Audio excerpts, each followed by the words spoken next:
ባይዘው ኮላ ብናርግ ምናምን ብሎ ጻፈልኝ ማለት ነው። እንትን ላይ ዱባይ ነው እንደሚኖረው እሱ ልጅ እኔ አልፈልግም ምናምን ነገር አልኩት። ልጁን ኦብሰስ ዳርጋችሁ ጭራሽ እንዲስትልኝ ያደርጋችሁ ወይ ፈቃድ ወንዱ ገፈፍቶቹ ነው የምታወጡት ግራም ታገቡት። አረ ተፋታኝ ነው ያልኩት ማርያም።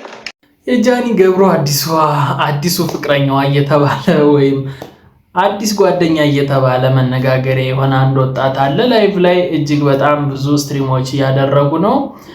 ከአዶናይ ቀጥታ ሺፍት አድርጋ ከዱባይ በኋላ ወደዚህ ልጅ ዞራለች እየተባለ ነው።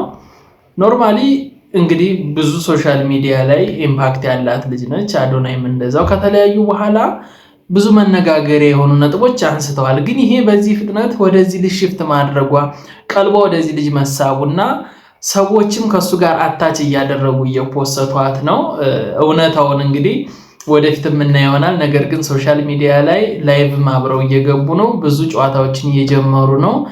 ወደዚህ ልጅ ሳትሳብ አትቀርም የሚሉ ብዙ ሰዎች አሉ። እውነታውን ከሷ ወደፊት የምናየውና የምንሰማው ይሆናል። ነገር ግን እጅግ በጣም ሶሻል ሚዲያ ላይ መነጋገሪያ ሆኖ አግኝቼዋለሁ። ቪዲዮንም እስኪ እንየውና እንመለስ።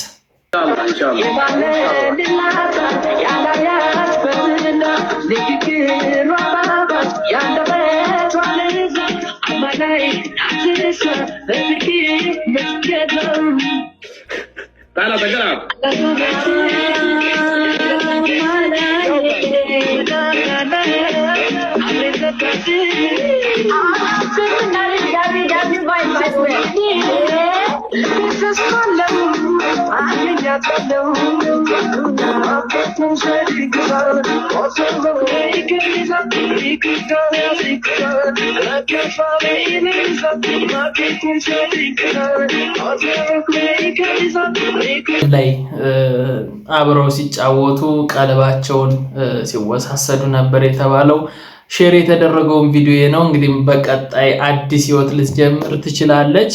ማንም ሊከለክላት አይችልም። ነገር ግን በዚህ ፍጥረት መሆኑ ትንሽ መነጋገሪያ ሳይሆን አይቀርም። ጃኒ በቀጣይ መልካም ህይወት ነው የምንመኘው። ሁላችንም ሰው በመረጠው ህይወት መሄድ ስላለበትና ስለሚችል ነፃ ፍቃድ ነው ያለው። እንግዲህ ሶሻል ሚዲያ ላይ ብዙ ፎሎወሮች እንዳሏት መጠን የብዙ ሰው አትራክሽን አለ። በቀጣይ ያላለሽ ህይወት መልካም ጊዜ ነው ማለት የምንፈልገው። በቀጣይ በአዲስ መነጋገሪያና ቁም ነገር በሆኑ ቪዲዮዎች እመለሳለሁ። እስከ ቀጣይ ቪዲዮ ቴንኪው።